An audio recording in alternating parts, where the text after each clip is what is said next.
All right.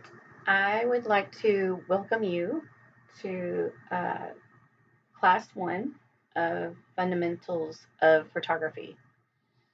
So you'll probably want to have pens and paper or your cell phone or something, whatever you want to use to take notes.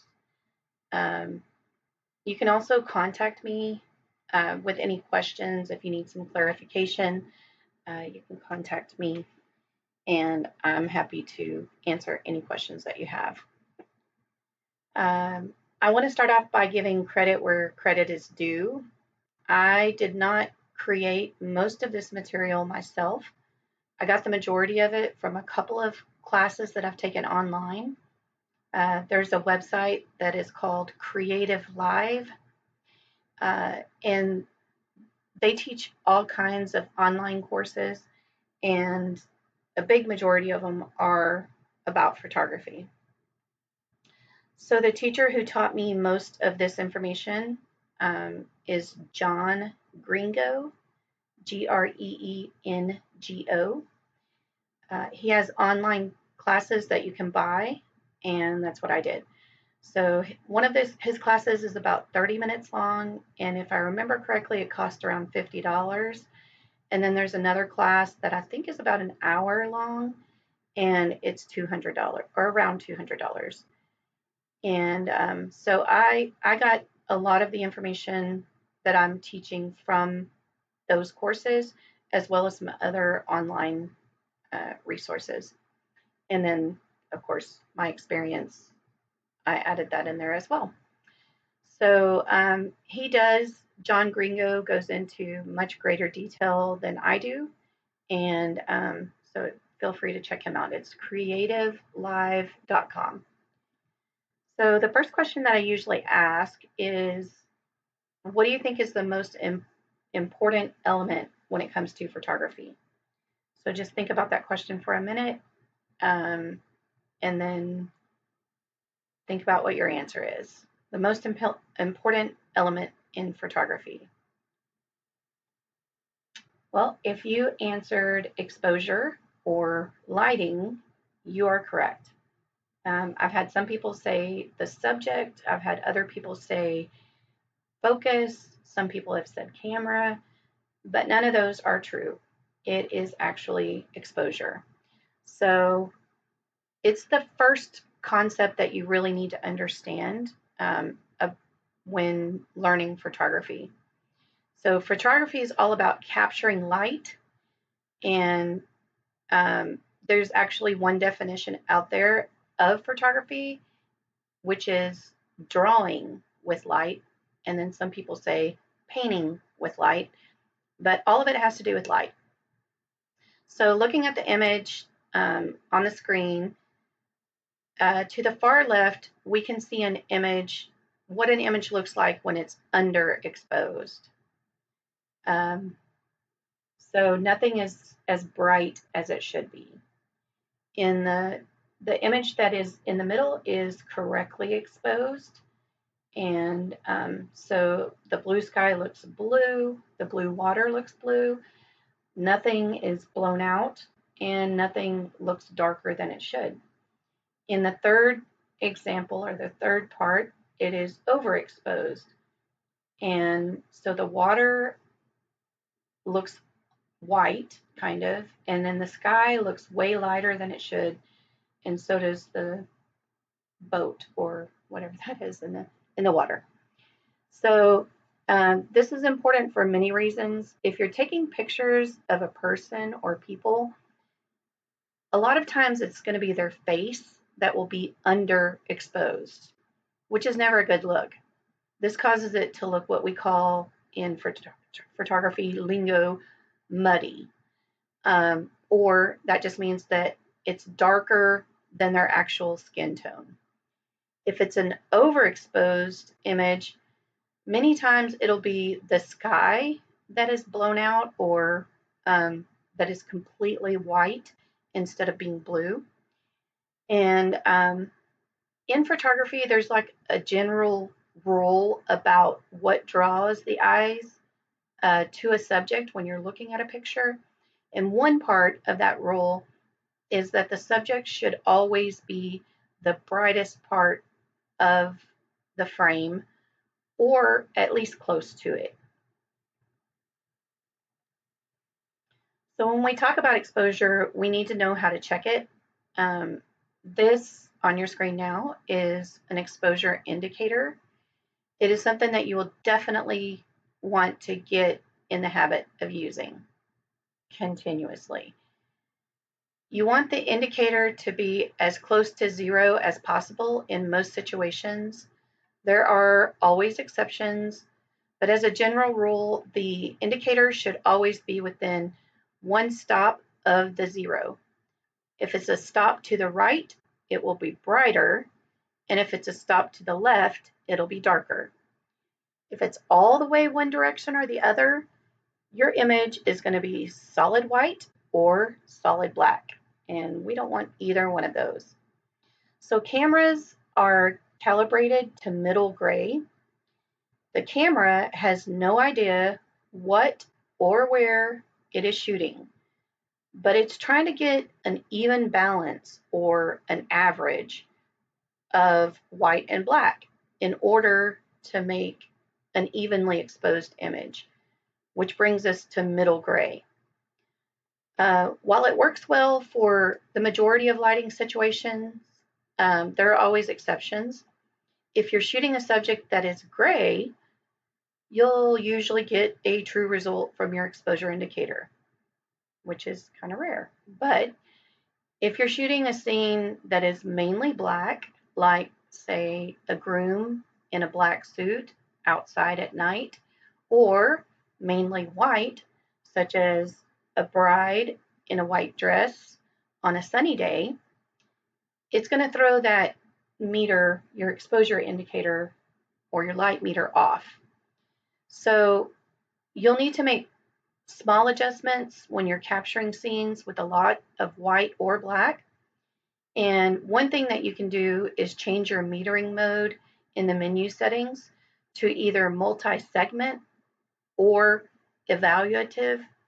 And that will help to tell the camera to take in the entire scene rather than just looking at one spot. And that'll help you also. And then even if you don't get it exactly right, you get it close, you can usually fix it in post with something like Lightroom if your image is a little bit too dark or a little bit too bright. So aperture is the next concept that we want to talk about. It basically is one part of the exposure triangle. So the exposure triangle has 3 parts to it, and aperture is just the first part that we're going to talk about. It has a direct effect on exposure. So the thing you want to remember about aperture is it does 2 things simultaneously. So when you adjust your exposure, you are both going to be impacting your exposure or your light and your area of focus. So looking at the openings here at the top, these are called f-stops. And so the f-stop to the left, the one that is most wide open, is 1.4. The one that is closed down the most with a small opening is at f16. If you look below that, the example on the left that is at f2.8, that is a large aperture or a large opening. That's another way you can kind of remember it. And that's going to let in a large amount of light. And then, but it is going to give you a shallow or small depth of field, which means a small area will be in focus and everything else will be blurred out. And then you've got 5.6, which is considered like a medium. It'll give you a medium amount of light, and some of your stuff will be in focus, but not everything in the scene. And then you got an example, F11, is considered a smaller aperture, so it's going to give you less light, and it's also going to give you, but it will give you a big area of focus. So if you want everything in your scene to be in focus, you would use something like f11. So the smaller the opening, the larger the f-stop number, but the less light, and the larger opening. The smaller the f-stop number, the more light that can come in. So the smaller f-stop number, the smaller focal area, and the larger the f-stop number, the larger the focal area. So this one, it's kind of confusing, but we'll get to it. So a wider aperture seemingly has a smaller f-stop number. The aperture opening is measured in f-stops, which are in fact a fraction. Specifically, an aperture opening is a fraction of the focal length of your lens. So if you have a 100 millimeter lens and you set it to f4, what you're really saying is that the aperture opening in the lens is 1/4 of 100 millimeters. So if you do the math, 1/4 of 100 millimeters is 25 millimeters, or about an inch. So hopefully it's making sense. I usually just remember that a smaller f-stop number means a larger opening, allowing more light, but a smaller area of focus. So it'll help you to remember those kind of things. Sorry, I did not silence my computer. I should have. I'm going to do that now.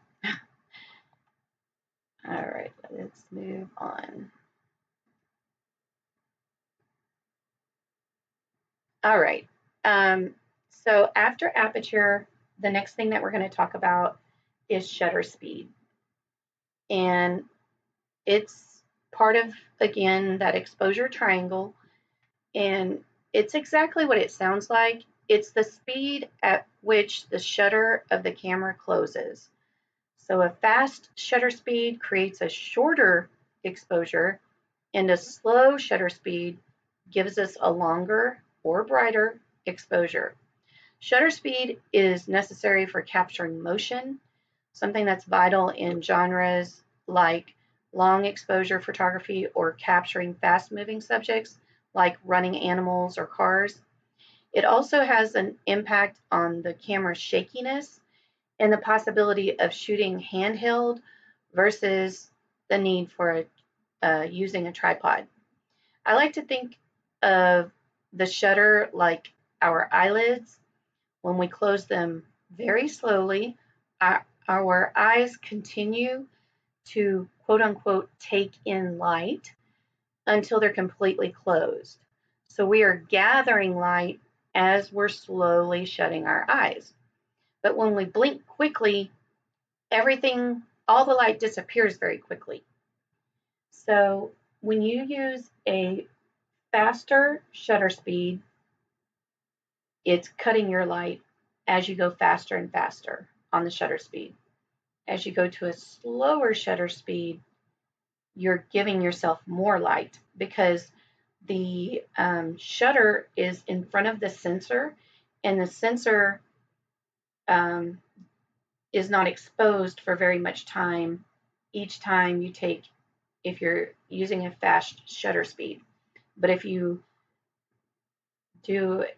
shutter's open for a longer period of time, it's going to allow a longer period of time for the light to hit your sensor, which is going to make your image brighter.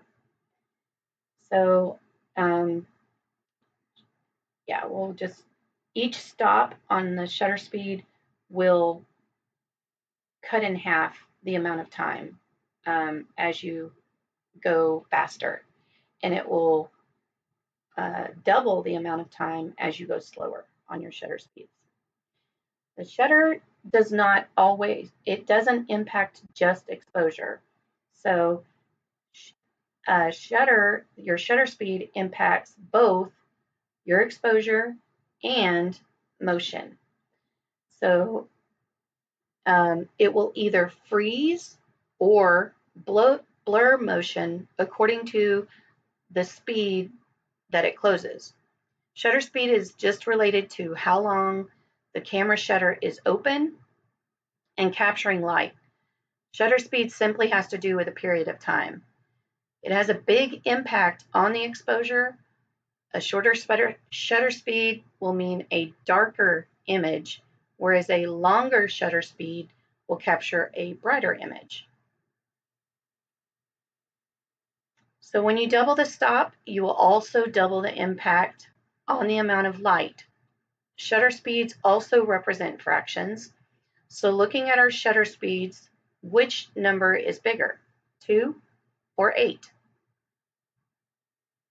So it's 2 because they represent fractions. So 2 is the bigger number because it actually represents 1/2, so 1/2, while 8 represents 1/8 or 1/8. So when you're thinking about choosing specific shutter speeds, it's really about your exposure for one thing. You can speed it up or slow it down in order to allow more or less light, or you can speed it up or slow it down depending on if you want your subject to be blurred or if you want to freeze the motion. So, like in the example, the hummingbird, you could freeze their wings shooting at 1/4000th, or what's going to show on your camera as 4000. So that's 1/4000th of a second. If fast human action like running or boxing, jumping, that type of thing, it's going to freeze that motion rather than blur it at 1/500th, or what's going to show on your camera as 500. So these are all examples of kind of what it will do. And then the last of the exposure basics is ISO. So ISO just refers to the sensitivity of the sensor. So the range of your ISO will tell you about your sensor size and its ability to capture light. 100 ISO is the base. This is where it is at its peak performance. From 100 to 200 will double the amount of light that you're letting into your camera. Some cameras have L1 and H1 settings. This just means that it's a stop above or below your highest or lowest setting. ISO only controls the amount of light you let into your camera. I like to remember this by this setting by saying, is the sun on? This helps us to remember its basic function. Do I need to add more or less light? Sun, quote unquote, quote unquote, quote unquote, and you're in a bright, sunny situation, you can lower your ISO. You don't need to add more light. But if you're in shade or you're in a darker place, you're probably going to need to increase the ISO. So these are examples of pictures that were taken at different ISOs. So in the first example on the top left, the ISO is set to 100. This works really well for landscape photography because the subject isn't moving. When you're shooting action or sports, like in the second example on the top right, you will probably need to move your ISO up. Why would you need to move it up?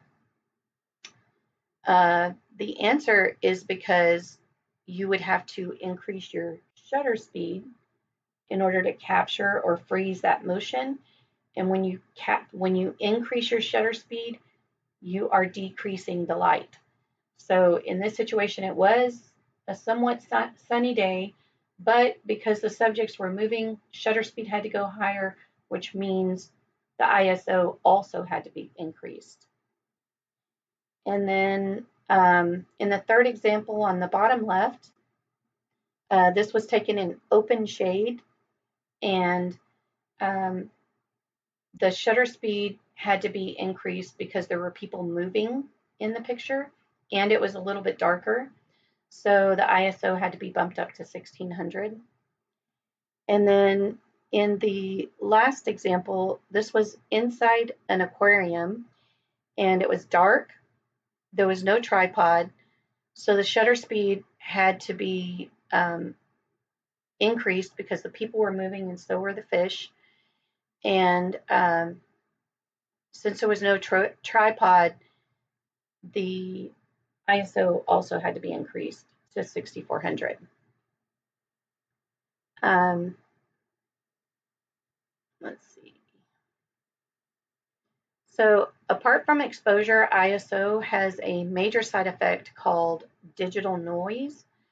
As you increase the ISO, your image will be brighter, but it will also have more digital noise, which is an important element related to the quality of the image. For this reason, you should keep your ISO as low as possible, around 100, and you should never increase your ISO to the max ever. It will give you a noisy image. I try not to ever increase my ISO above 6400 if at all possible. Most cameras, due to their sensor size, do not have a wide range like this. You'll be able to check yours later by going into the ISO setting. Whatever your max ISO is, don't ever use that unless you're okay with getting noise, like in the example on the bottom right.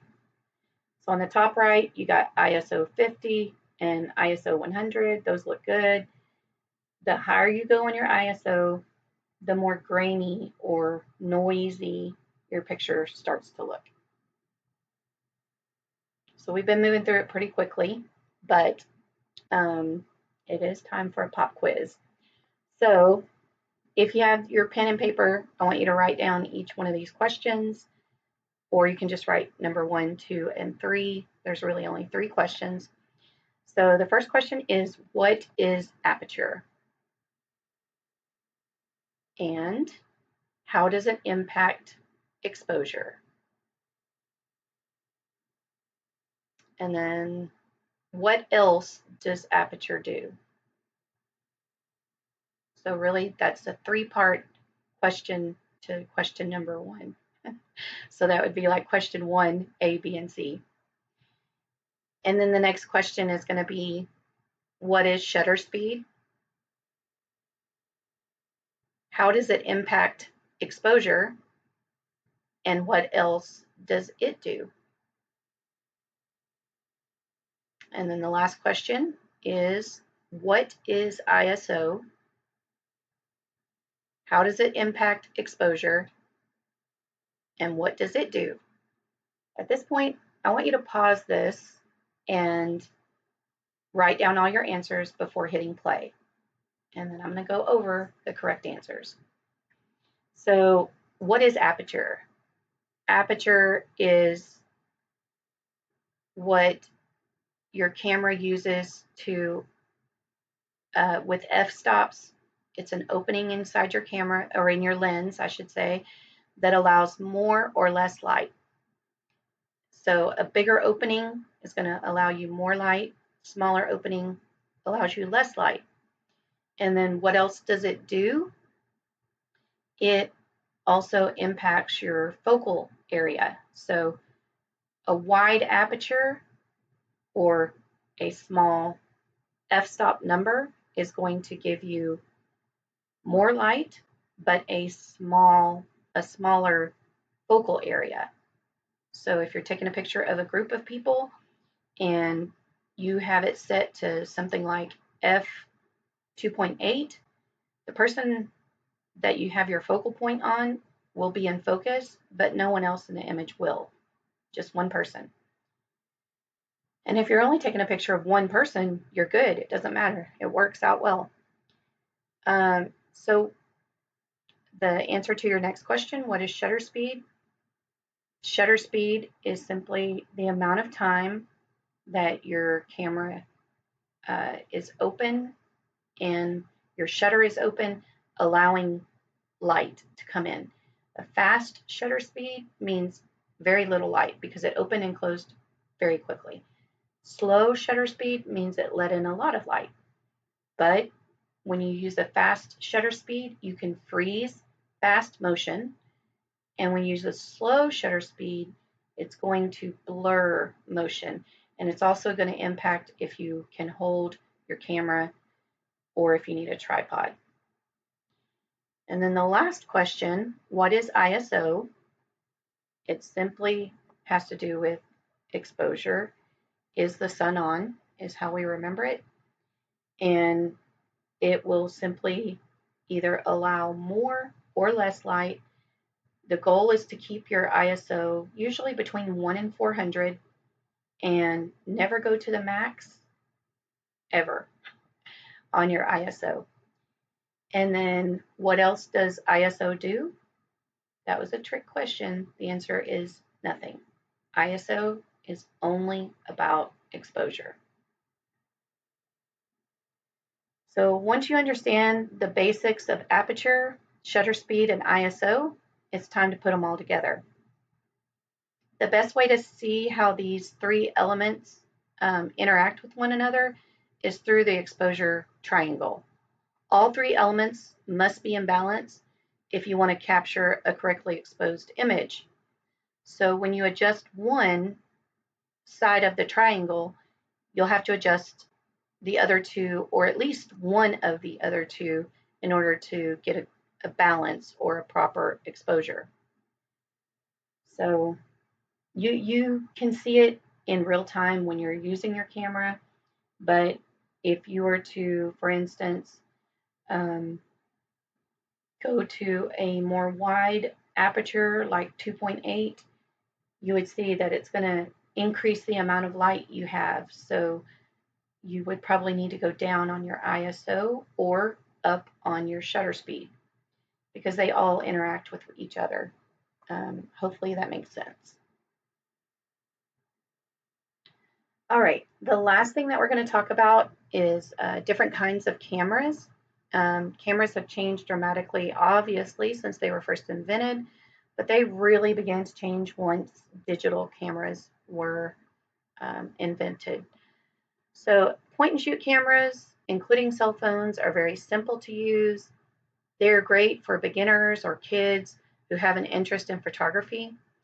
The problem is that they do not have viewfinders, and viewfinders are actually very important in photography.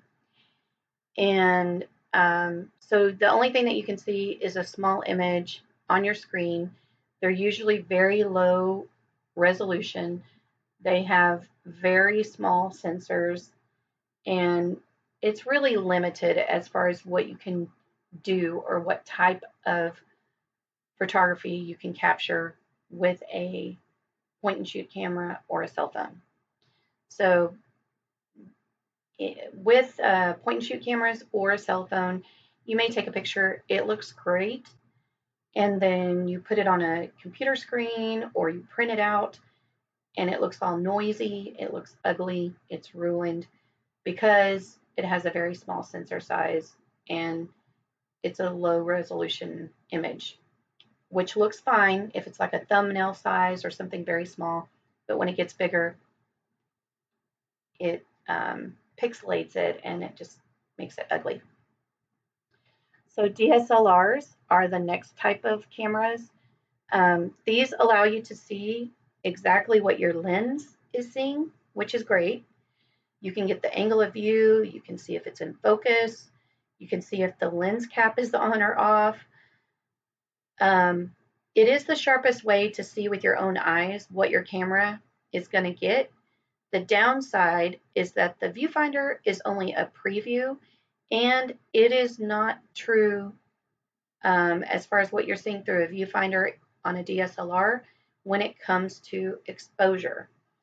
So the focus will be right, the angle of view will be right, but the exposure will trick you. So it'll look great through the viewfinder, but then when you take the picture, you may look at it and you're like, oh no, it's so blown out, everything's way too bright.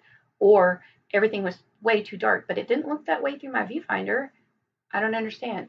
Well, it's because it's just seeing what your lens sees, and the image is actually created inside your camera, not the lens. The last one is mirrorless cameras. They are smaller, more lightweight, and in my opinion, they're easier to use. They have an electronic viewfinder, and the viewfinder is, like I said before, it's very important. We want to be able to see our subjects as clearly as possible when we are shooting. Um, and we can also use the LCD screen to see the image that we produce, but mirrorless cameras are the best way to learn photography, in my opinion, because you can see in real time what you are getting through the viewfinder. So the exposure is going to be true, the focus is going to be true, the angle is going to be true, all of that. What you're seeing through the viewfinder is what you're actually going to get. And this really helps when you're learning photography. The only downside is that the electronic viewfinder is not quite as sharp as the DSLR viewfinders.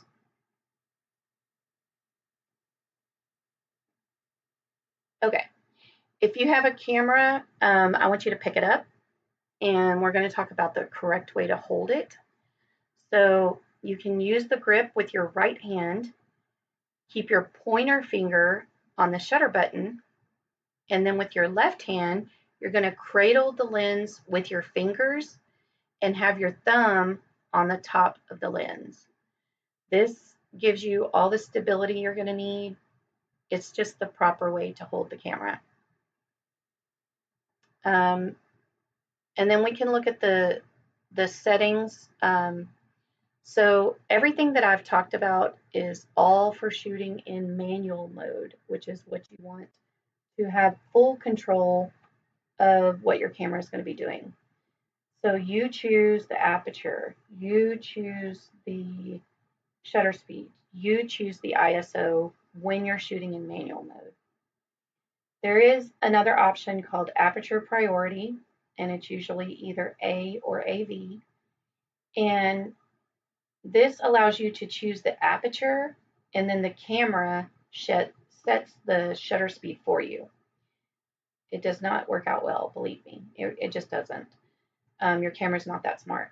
And then the last one is S, or sometimes it's called TV, which is shutter priority. And that means you choose the shutter speed, and then the camera sets the aperture.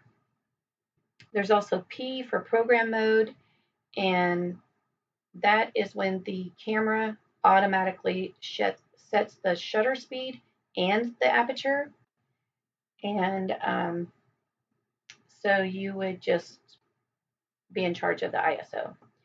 And then the last option is auto mode, and that's when the camera automatically sets all the settings for you. It chooses the aperture, chooses the shutter, chooses the ISO, and your images do not turn out all that great. They're kind of ugly in reality. So this is really as far as I made it in the classroom. We ran out of time, so I didn't get to cover any of the rest of this. So in class 2, I will be starting here at exposure modes and moving on from there. So again, just contact me, let me know. You can email, text, call if you have any questions about any part of the class, and I'm happy to go over anything that you need clarity on at that point.